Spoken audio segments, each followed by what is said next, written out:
Amici sportivi, appassionati di calcio dilettantistico, buon pomeriggio dal Favazza di Terrasini, seconda giornata del campionato per il Partinicodace, completo tutto azzurro per la Parmonval. Adesso il Partinicodace con Sanseverino, il lancio in avanti, attenzione, entra in aria, sulla sinistra il diagonale con l'intervento del portiere, il numero 10 Caronia, l'intervento del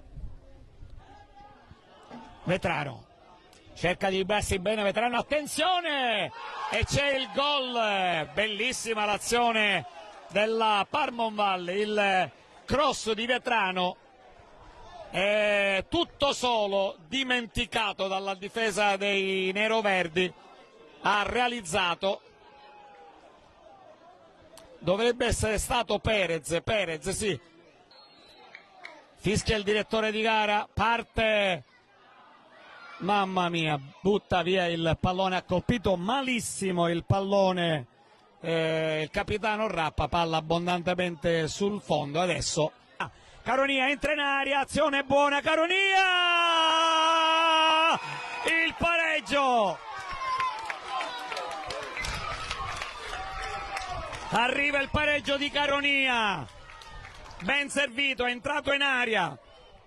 Si è liberato del suo avversario e ha punito il portiere Minini. Grande azione di Caronia, lo dicevamo, è stato lui a pizzicare più volte la difesa della Parmonval e lo stesso Caronia. Intervento distinto, già battuta, attenzione, il tiro sull'area di Mercurio, palla ancora al centro, c'è stata il pallone Stromberg al limite, 1-2, Stromberg, gol!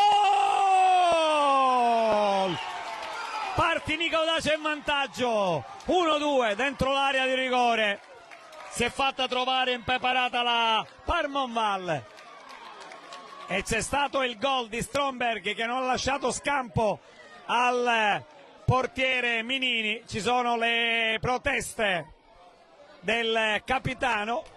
Chiaramente non riusciamo a capire il perché.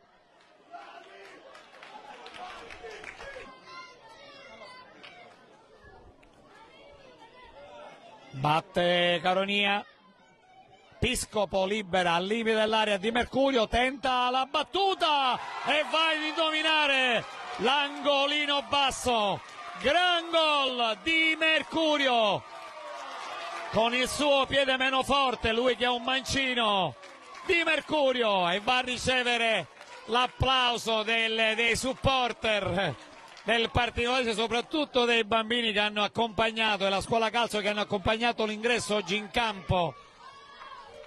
Di Mercurio non ci ha pensato su due volte, l'esterno di sinistra con il piede destro sul rinvio di Piscopo verso Calagna, il lancio lungo a cercare Caronia, attenzione, Caronia dal limite, palla dentro e c'è il calcio di rigore,